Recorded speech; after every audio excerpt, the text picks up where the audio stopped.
우리 일상이 코로나 일상이죠. 참 오래됐어요. 벌써 이제 몇 달째 되지 않습니까? 눈 뜨면 코로나로 시작하고 눈 감기까지 코로나로 끝나는 그런 일상. 그래서 우리의 모든 일상을 이제 코로나와 떼어서 생각할 수 없는 그런 일상이 된 지 꽤 됐습니다. 그래서 저도 어쩔 수 없이 설교도 코로나를 염두에 두고 생각하면서 그렇게 전하고 있습니다. 이 코로나 시대에 우리의 신앙을 어떻게 할 것인가? 코로나 시대에 우리의 교회의 삶을 어떻게 할 것인가? 그런 생각을 코로나와 떼어서 생각할 수 없는 그런 시대에 이미 우리가 들어섰다라는 점입니다. 그래서 지난 한 주간 좀 성경을 이렇게 찾으면서 성경에 있는 여러 교회들 가운데 지금 우리 이 시대, 이 코로나와 같은 이런 비슷한 정황을 가진 교회가 어떤 교회였을까? 그들은 어떻게 했을까? 그래서 좀 성경을 이렇게 쭉 찾아봤어요. 그러면서 이제 요한계시록에 나오는 소아시 7교회를 또 이렇게 다시 보면서 7교회 가운데 똑같진 않지만 좀 비슷한 교회 어떤 교회일까? 이렇게 쭉 좀 찾아봤습니다. 오늘 그 말씀을 좀 드리려고 해요. 7교회를 분류하는 거 있죠, 여러분 잘 아시죠? 책망만 받은 교회, 혹은 사랑만, 칭찬만 받은 교회, 혹은 칭찬도 받고 책망도 받은 교회, 이렇게 세 부류의 교회를 7교회를 분류를 합니다. 그래서 칭찬만 받은 교회 2교회죠. 소마나 교회, 빌라델비아 교회. 그래서 오늘날도 소문화 교회 같은 교회 되자, 혹은 빌라델비아 교회 같은 교회 되자, 그런 교회 이름을 가진 교회들도 많이 있습니다. 2교회, 칭찬만 받은 교회입니다. 그리고 칭찬도 받고 책망도 받은 교회 3교회죠. 에베소 교회, 버가모 교회, 두아디라 교회. 3교회는 주님으로부터 칭찬도 받았는데 또 책망도 받은 그런 교회로 분류가 됩니다. 마지막 2교회, 사대교회와 라오디게아 교회는 칭찬은 없고 책망만 받은 교회로 분류를 합니다. 모든 신학자들, 모든 요한계시록의 책들이 그렇게 분류를 하고 있어요. 근데 제가 이렇게 생각해 보는 거예요. 오늘 이 말씀을 좀 드리려고 하는 거예요. 사대교회. 사대교회가 책망만 받은 교회로 분류가 되는데, 그랬다고 해서 사대교회가 완전히 버림받고 몹쓸 교회였는가? 사대교회는 정말 나쁜 교회, 책망만 받고 끝났던 그런 교회, 나쁜 교회였는가? 라는 말씀이에요. 특별히 4절 말씀 오늘 여러분 좀 보시길 바랍니다. 4절에 이제 사대교회를 쭉 3절까지 설명하면서 이러이러한 점들 책망을 하세요. 그런데 4절에 가면 그러나 너희들 책망받을 만한데, 그런데 사대교회 안에 그 옷을 더럽히지 아니한 자 몇 명이 있어. 이런 말씀이 나와요. 그래서 그 사대교회 안에 있는 몇 명인지 모르겠어요. 그 숫자는 정확하게. 그러나 소수의 몇 명이겠죠. 주님이 지적한 그 몇 명이 있어요. 그 사람들 흰 옷을 입고 나와 함께 다니게 될 것이다. 왜? 그들은 그 옷을 더럽히지 않은 소수의 몇 명, 그들은 나에게 합당한 자이기 때문에 내가 그렇게 할 거야. 자, 이거 책망인가요? 칭찬인가요?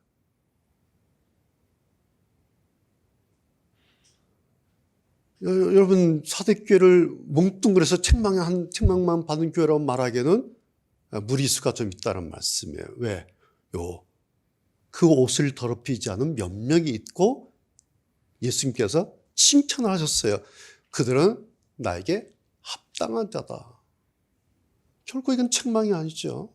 오히려 주님께서 고마워하세요. 주님께서 뿌듯해하세요. 왜? 그 몇 사람에 대해서. 사대교회 전체 모르죠. 몇 명인지 모르지만 그 전체 교인들 가운데 소수 몇 사람이라고 해서 무시해도 될 수 있어요. 무시할 수 없다는 거죠. 오늘 설교 제목 여러분 이해가 되시죠? 적다고 없는 것은 아니다. 오늘 설교가 제목이 그것입니다.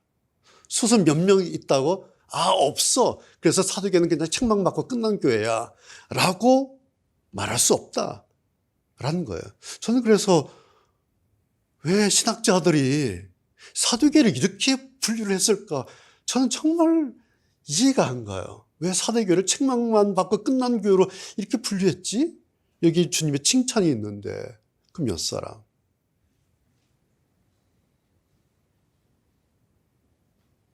자, 오늘 이 말씀을 좀 드리려고 그래요.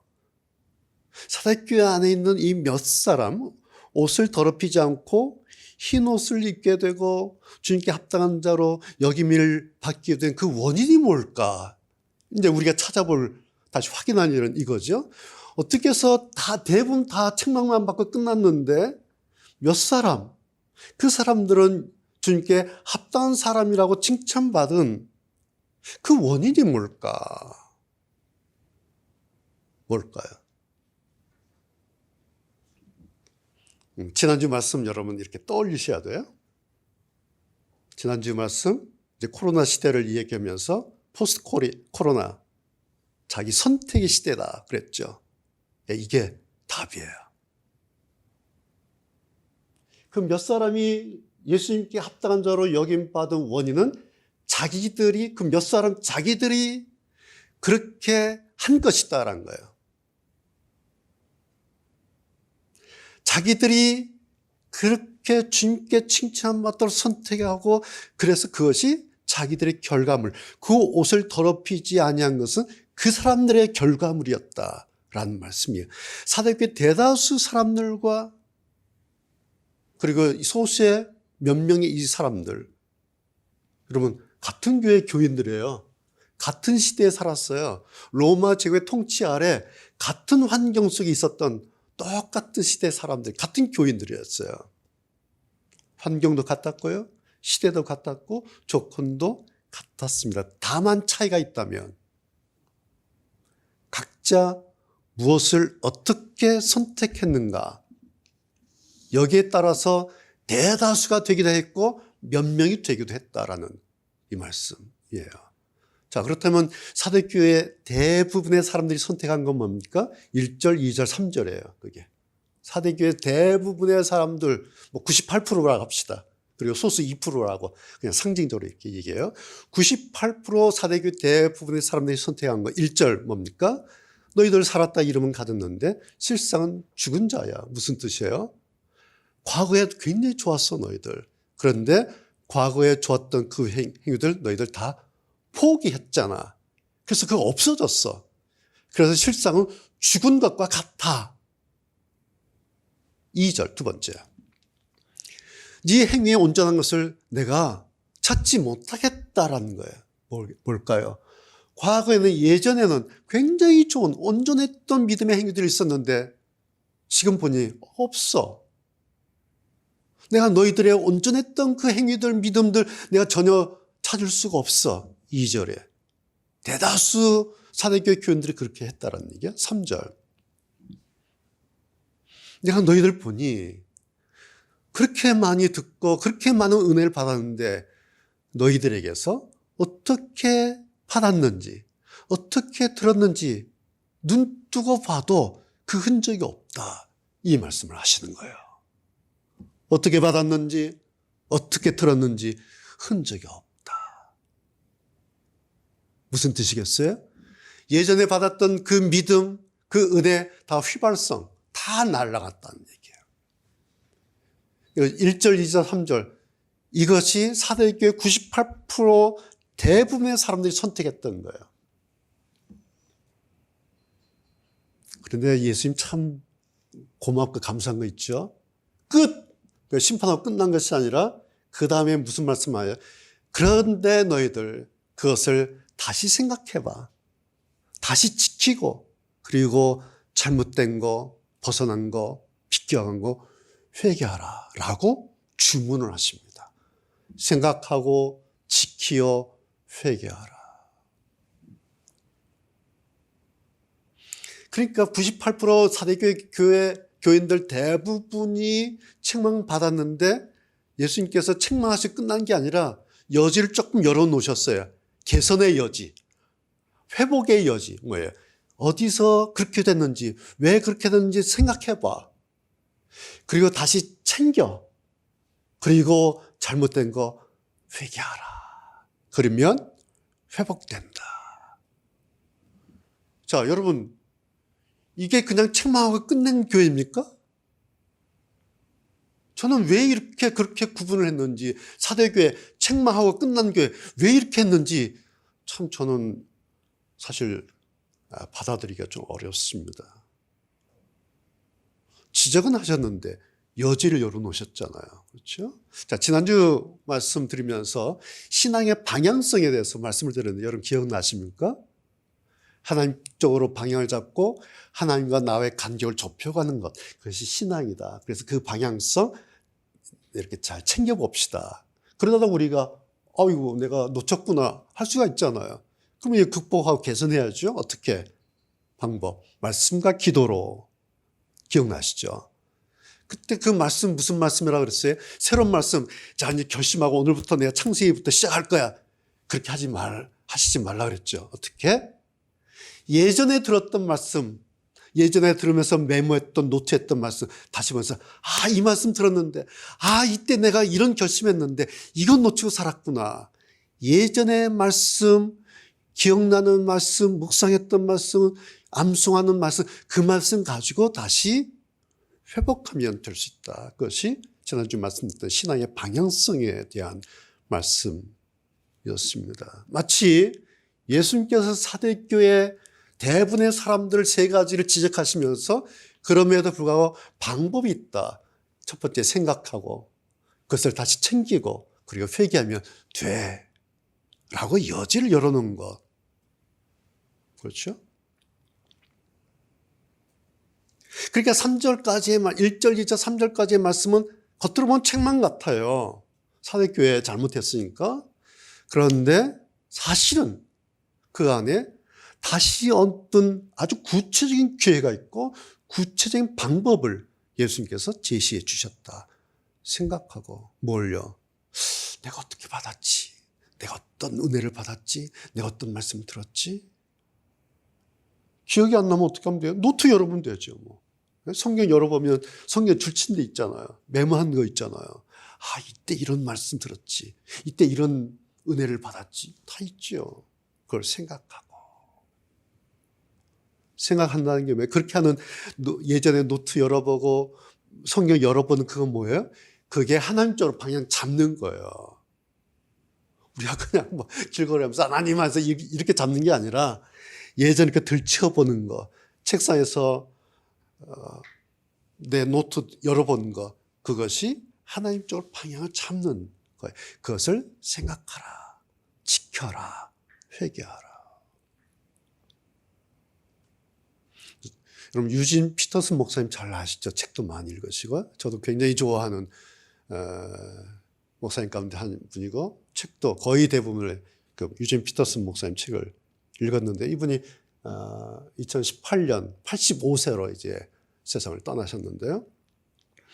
유진 피터슨 목사님은 목회자의 목회자 이렇게 불립니다. 목사님들에게 목회자로 이렇게 불리는 분인데요. 이분이 그 영성에 대해서 여러 가지를 말씀하시는데 영성이 뭐냐에 대해 설명하는데 뭐 이런 말씀을 오늘 몇 가지 제가 소개를 해드리는데 제일 먼저 이런 말씀을 해요. 크리스천들은, 우리 그리스도인들은 이제 하나님에 대해서 이야기하는 것을 그만둬야 한다. 이런 얘기를 해요. 잘 들어보세요. 그리스도인들은 이제 하나님에 대해서 about God, 하나님에 대해서 이야기하는 것을 그만두고 하나님과 개인적으로 만나 친밀하게 교제하며 사귀어야 한다. 이런 얘기를 합니다. 이제 차원이 다른 얘기를 하는 거예요. 하나님에 대해서 얘기하는 거 그만두고 하나님과 개인적으로 만나고 친밀하고 교제하고 사귀는 것이 있어야 된다. 여러분 본해포 목사님 기억나죠? 엄청난 얘기를 해요. 기독교는 종교가 아니다. 이런 얘기를 해요. 그리고 하는 말이 뭔지 아세요? 하나님과의 만남이다. 이런 얘기를 해요. 이제 좀 바뀐 거예요. 기독교는 종교가 아니에요. 기독교는 하나님과의 만남이에요. 이제 하나님에 대해서 이야기하는 거 그만둬야 해요. 그런 시대는 끝났어요. 이제는 하나님과 만나서 교제하는 시대예요. 그게 영성이다. 이렇게 얘기해요. 유진 피터스 목사님. 이런 얘기를 해요. 영성은 우리가 자신의 영혼, 즉 자기 정체성의 핵심을 이루는 눈에 보이지 않는 내면에 쏟는 관심이다. 영성이 뭐냐? 나의 내면에 쏟는 관심이 영성이다. 그런 얘기를 해요. 근데 거기에 내 내면을 쏟는 관심 보면 이거 좀 위험할 수가 있어요. 그 다음에 이어서 진정한 영성은 예수님께 그 관심에 초점을 맞추는 것이다. 내 내면을 보면서 예수님께 초점을 맞추는 것, 그것이 진정한 영성이다. 저는 이런 영성에 대한 개념 너무 맞다, 동의를 해요. 맞아, 그래. 내가 주여 믿습니다. 막 금식기도해서 막 나를 뜨겁게 끌어올리는 게 그 영성이 아니라 예수님께 나의 관심의 초점을 맞추는 것. 여러분, 요즘에는 우리가 이렇게 버튼으로, CD로, 혹은 음원으로 음악 듣지만 예전에 라디오 할 때 채널 맞추지 않았습니까? 그래서 다이얼 잘 맞춰야 음악을 들을 수 있어요. 다이얼 조금만 비틀어도 뭐예요? 삐 그러잖아요. 이 영성이에요. 채널이 다이얼이 잘 맞춰진 거. 그러기 위해서 초점을 맞춰야 돼요.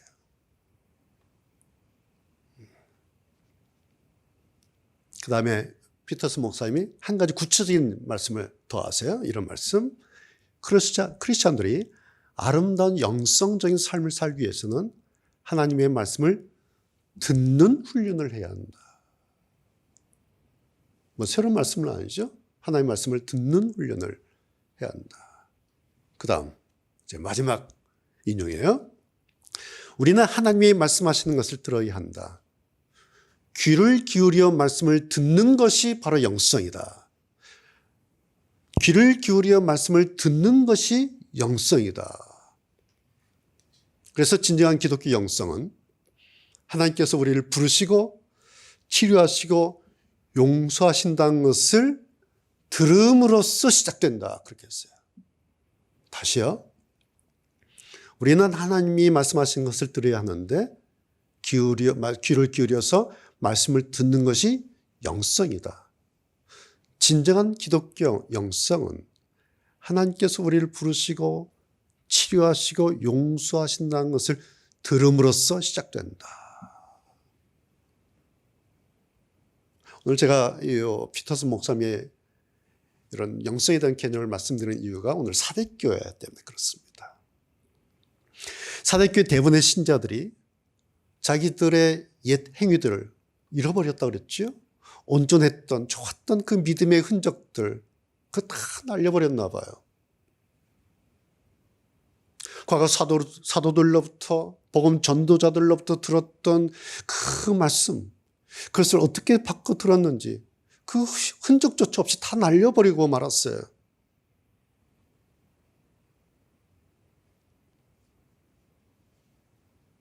그럼에도 불구하고 예수님께서 기회를 다시 주는 거 참 다행이다 싶어요. 그렇죠? 생각하고 지키고 회개하라.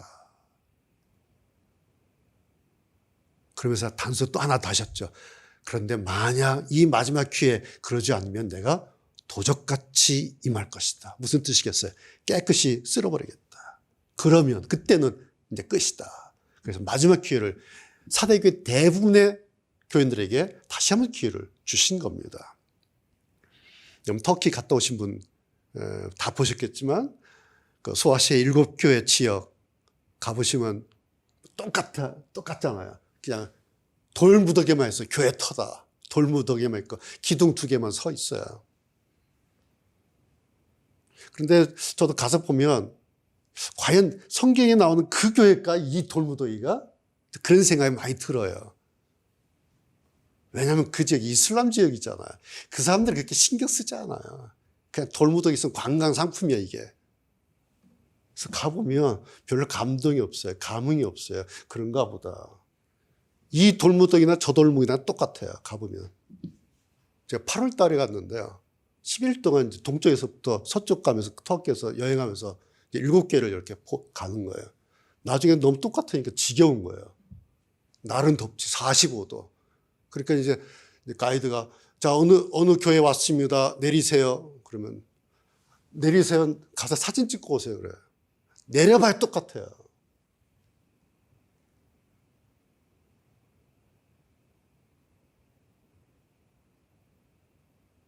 사도교회 돌무더 깊은 흔적이 없어요. 그런데 여러분, 남은 게 있어요. 뭡니까? 사대교회 그 소수 몇 명, 그 옷을 더럽히지 않은 몇 명 지금 남아있어요. 기록에. 예수님께서 관찰하시고 예수님께서 평가하신 우리 주님이 가졌던 관심은 바로 여기 있어요. 사대교회에 있지 않고 이들 몇 사람 소수에 있었다. 왜? 그 옷을 더럽히지 아니한 몇 명. 나에게 합당한 자. 무슨 뜻입니까? 내 마음에 드는 자. 내가 관심을 가지는 자. 그런데 몇 명이야. 그런 뜻이죠. 여러분, 그런데 몇 명이지만 합격점 맞은 몇 명이 있었다라는 사실이죠. 그래서 소수 몇 사람이라고 해서 적은 숫자라고 해서 없다고 말하면 안 된다라는 거예요. 왜요? 주님이 아주 특별하게 주목한 사람들이었기 때문에 그렇습니다. 그 몇 사람 되지 않지만 그 사람들은 예수님께서 아주 중요하게 특별히 주목한 사람들이에요. 그래서 아유 사도교회 다 틀렸어. 없어라고 말할 수 없다. 망한 교회다 말할 수 없다. 책망받은 교회다. 그렇게 평가할 수 없다라는 것입니다. 자, 그렇다면 세 번째. 이들 몇 명은 소수의 몇 사람은 어떻게 해서 대부분의 사람들처럼 되지 않았을까라는 거예요. 도대체 그 비결이 뭘까? 그 몇 사람, 98% 사대교회 대부분의 사람들이 다 그렇게 됐는데 어떻게 이 몇 사람은 그렇게 되지 않고 소수의 예수님의 마음이 합당한 사람으로 남을 수 있을까? 그 원인이 뭘까? 뭐 같아요? 성경에 힌트 있죠? 뭐죠? 흰옷. 이게 힌트예요. 흰옷. 흰옷이 힌트라는 얘기는 뭡니까? 먹물 한 방울을 조심했다라는 거예요. 이게 힌트예요. 옷물이 묻을까? 왜? 옷이 하얀 옷이었기 때문에 옷물이 묻을까 주의를 했다라는 거예요. 여러분, 먹물 한 방울, 옷물 하나. 이게 소수예요. 그렇죠? 한 방울, 이까짓 거 뭐 한 방울이에요. 먹물은. 그러나 결정타죠. 이거예요. 자, 지금 코로나 바이러스 우리가 생각하면 쉽게 이해가 되죠. 눈에 보이지 않아요. 그런데 이 코로나 바이러스가 지금 세계를 장악하고 있고 세계를 움직이고 있지 않습니까? 우리의 삶을 흔들고 있지 않습니까? 이 눈에 보이지 않는 코로나 바이러스라는 이 존재가 없어요? 있어요. 지금 3차 세계대전이 일어난 것 같은 그런 난리가 나지 않습니까? 어떻게 한 나라에서 몇만 명이 죽을 수가 있습니까? 하루에 몇백 명씩 죽어나는 이런 일들이 과거에 언제 있었어요? 여러분 지금까지 사시면서 국가로부터 나라로부터 재난지원금 받아본 적 있어요? 저는 처음이에요. 지금 3차 세계대전 같은 상황이에요. 지금 사실 이렇게 전시 같은 거예요. 원인자가 누구예요? 바이러스예요. 눈에 보이지 않는. 무슨 폭탄이 터진 것도 아니잖아요. 무슨 미사일이 터진 것도 아니에요. 그런데 우리 상황이 전시예요. 눈에 보이지 않는 바이러스 때문에. 그렇다면 무언가 먹물 한 방울은 지금까지 내 신앙의 흰 옷을 망치기에 충분하다라는 거예요. 이것이 사대교회였습니다.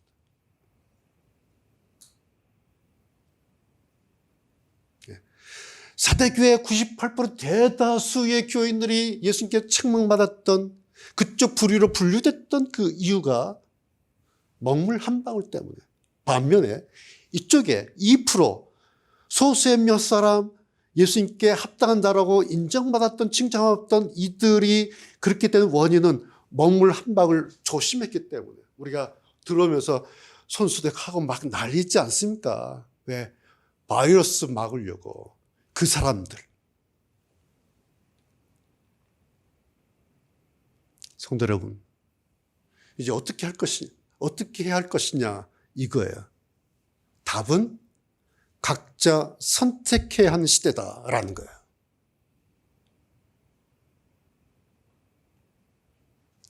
손소독제로 소독을 할지 말지 자기가 선택하는 거예요. 이제 마스크를 쓸지 말지 자기가 선택하는 거예요. 어디를 갈지 말지 자기가 선택하는 거예요. 이제는 다 선택에 달려 있어요. 그래서 어떤 분들은 주일날에도 여전히 가정에서 예배를 드려요. 그것도 선택이에요. 또 어떤 분들은 이렇게 교회에 와서 예배를 드려요. 이것도 선택이에요. 이젠 우리 일상의 모든 게 선택에 달려 있어요. 누구의? 나의 선택에 달려 있습니다. 그런 시대예요. 이 먹물 한 방울을 거부할 것인가 막을 것인가 그냥 둘 것인가 그것도 각자의 선택에 달려있다. 자, 그러면 여러분 먹물 한 방울 오늘 말씀드렸는데 뭘까요? 이건 이제 여러분이 생각하시는 거예요. 나에게 만약 먹물 한 방울이 나를 망치는 어떤 그 사대교회 98% 대다수 교인들을 망치게 했던 그 어떤 먹물이 한 방울이 있었다면 오늘 21세기 이 코로나 시대에 나를 망치게 할 수 있는 먹물이 있다면 그것이 뭘까? 이건 각자 다를 것입니다.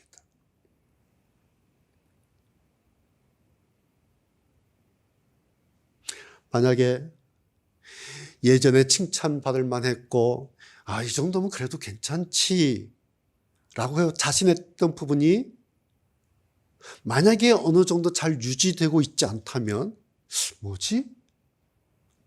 그거 지점 뭐 때문에 이렇게 됐지? 라고 그 지점을 다시 생각해야 돼요. 그것이 앞에서 나왔던 생각하고 지키어 회개하라 그 말씀이에요.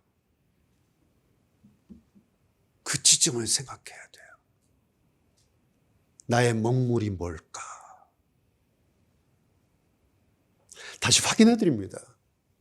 사대교회 98% 대부분의 교인들 책망받게 된 출발점은 딱 하나예요. 먹물 한 방울이에요. 처음엔 다 똑같은 흰옷을 입을 수 있었던 사람들이에요. 그런데 아킬레스건이 있었어요. 뭐였겠습니까? 어떻게 받았으며 어떻게 들었는지 이걸 놓친 거예요.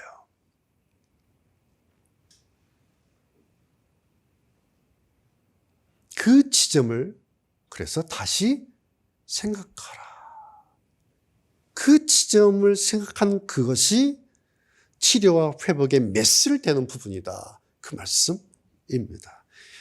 이것이 이제는 자기 시대에, 자기 선택에 달려있다는 거. 과거에, 지난주에 말씀드렸죠? 이전까지는 교회에 묻어가는 시대였다는 거예요. 교회가 알아서 해줄 수도 있고, 목사님들이 알아서 해주시기도 하고, 다 그랬어요. 그런데 이제는 그런 시대가 끝났어요. 포스트 코로나예요. 시대가 전환이 되어버렸어요. 계획과 같은 일이 요 몇 달 사이 일어났고, 앞으로 이제 이 시대로 갈 것이다. 모든 정치인들, 미래학자들, 경제인들 다 그렇게 진단하고 있지 않습니까? 이건 제 얘기가 아니죠. 자, 오늘 또 한 가지 볼 거 있어요. 이 먹물과 관련돼서 1, 2절에 내 행위라는 말이 두 번 나와요.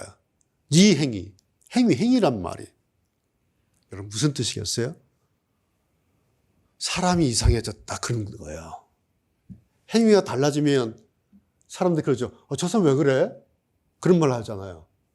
저럴 사람인데 왜 저러지? 그럴 때마다 저 사람 왜 저래? 그 사람의 행위를 보고 말할 때 저 사람 왜 저래? 사람이 달라졌다. 그런 얘기를 하잖아요. 1절, 2절 그런 의미예요. 사도에게 대부분의 사람들이 달라진 거예요. 그래서 예수님께서 너희들 왜 그래? 그런 뜻입니다. 누가요? 자기들이 그런 거예요. 자기들이 그렇게 선택한 겁니다. 사대교회 사람들 대부분이 그렇게 했습니다. 그래서 핑계할 게 없어요. 다 자기들 몫입니다. 그래서 사대교회가 이제 없어진 거죠.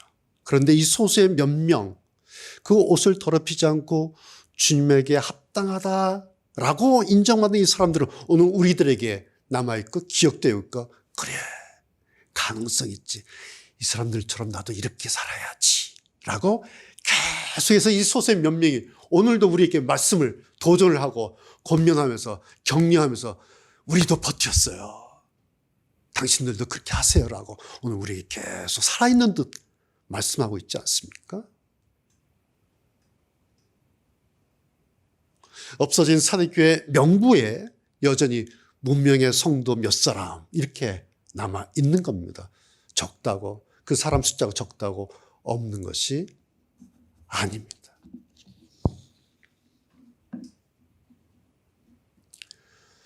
자, 이제 우리는 어쩔 수 없이 포스트 코로나라고 하는 전혀 예기치 못했던 새로운 시대에 들어섰고 이제 이것을 주시해야 합니다. 도매금으로 우리가 교회에 묻어가던 그런 시대는 끝났습니다. 이제는 개별적으로 선별되는 그런 시대, 선택해서 선별되는, 나에게 합당한 자라고 선별되는 그런 시대에 들어섰다는 거죠. 교회 의존의 시대에서 자기 선택과 자기 책임의 시대로 이미 들어섰습니다. 여러분, 코로나로 인해서 이런 시대가 시작이 됐다는 거예요. 그래서 코로나 이전과 코로나 이후는 이제 다릅니다. 그래서 포스트 코로나 이 시대를 우리는 이제 신앙의 눈으로 봐야 합니다. 왜?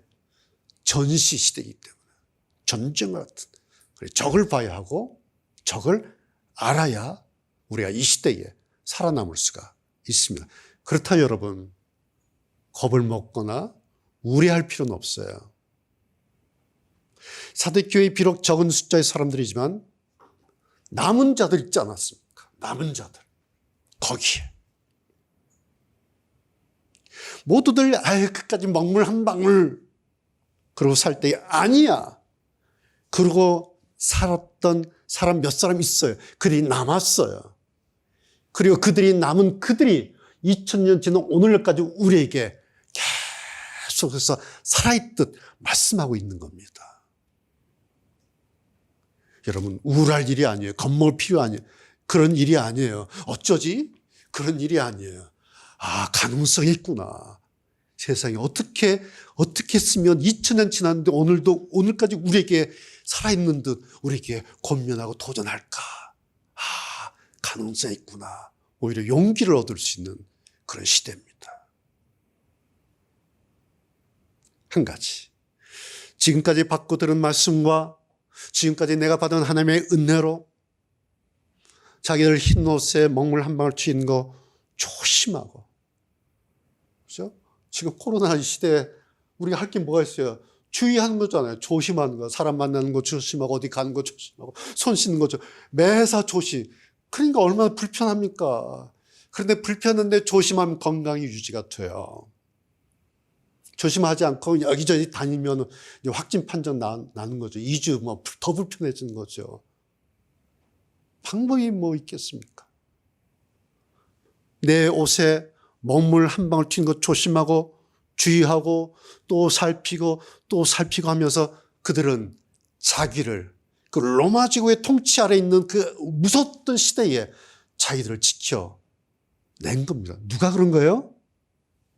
그 소수 몇 사람, 자기들이 그런 거예요. 누가 옆에서 그러라고 한 게 아니에요. 자기들이 그런 거예요.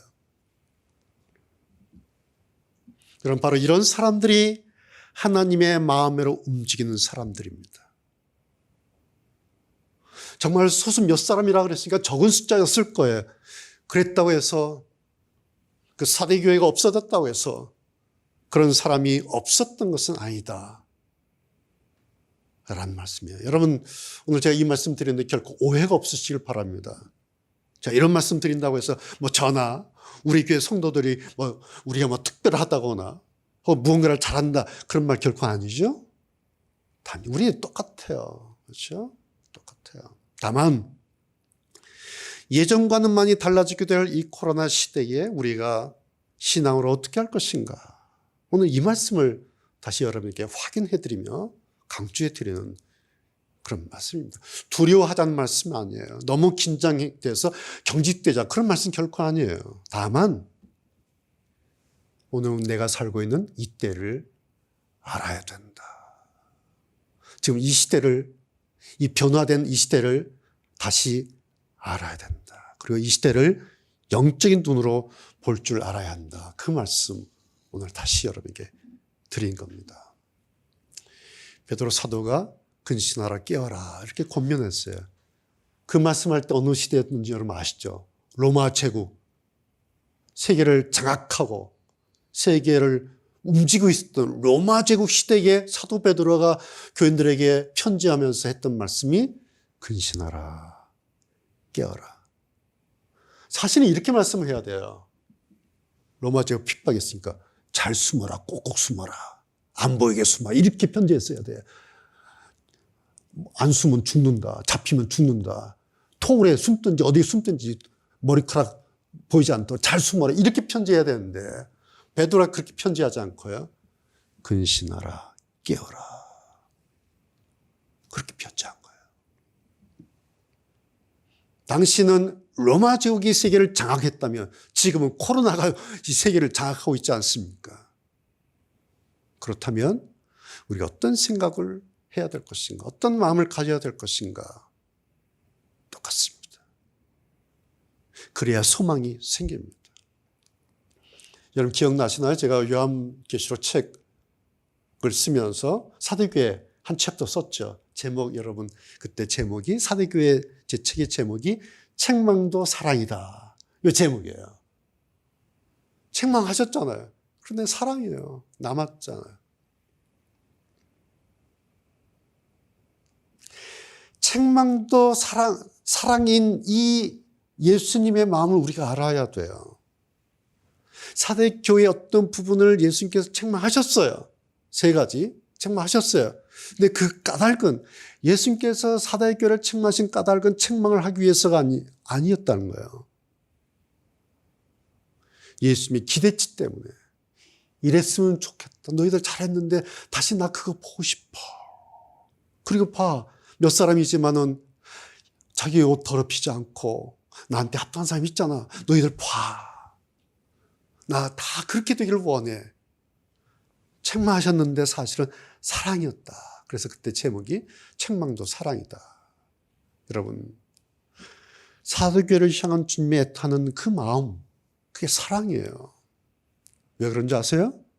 예수님께 사도교회는 어떤 교회냐면 아직은 가능성이 남아있는 교회 그렇게 분류가 되어 있는 거예요. 신학자들은 사도교회를 망한 교회, 책망받은 교회 이렇게 분류했지만 no! 예수님은 사도교회를 그렇게 분류하지 않았어요. 사도교회를 예수님께서 어떻게 분류하셨냐니까 가능성이 남아있는 교회 이렇게 분류한 거예요. 그 가능성 방법이 뭐예요? 생각하고 지키고 회개하라. 회복 가능성의 말씀. 자, 오늘 말씀을 이제 정리하겠습니다. 성경 읽어보면요. 예전부터 지금까지 그리고 앞으로도 우리 주님은 딱 한 사람 찾는 것을 볼 수가 있어요. 착한 사람 찾아요. 누구?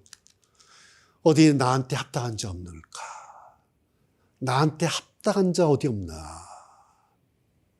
오늘 사대교회로 말씀드리면 그 옷을 더럽히지 아니한 몇 명. 그 흰 옷에 먹물 한 방울 튕기지 않아서 잘 조심하고 주의하고 해서 정말 그렇게 자기를 지켰던 그 믿음을 지켰던 그 몇 사람. 그래서 나한테 합당한 그 사람 어디 없는가? 우리 주님 그 사람 찾습니다. 그래서 이거 신경 쓰고 맞아. 이거 잊지 않고 생각하고 살아야지.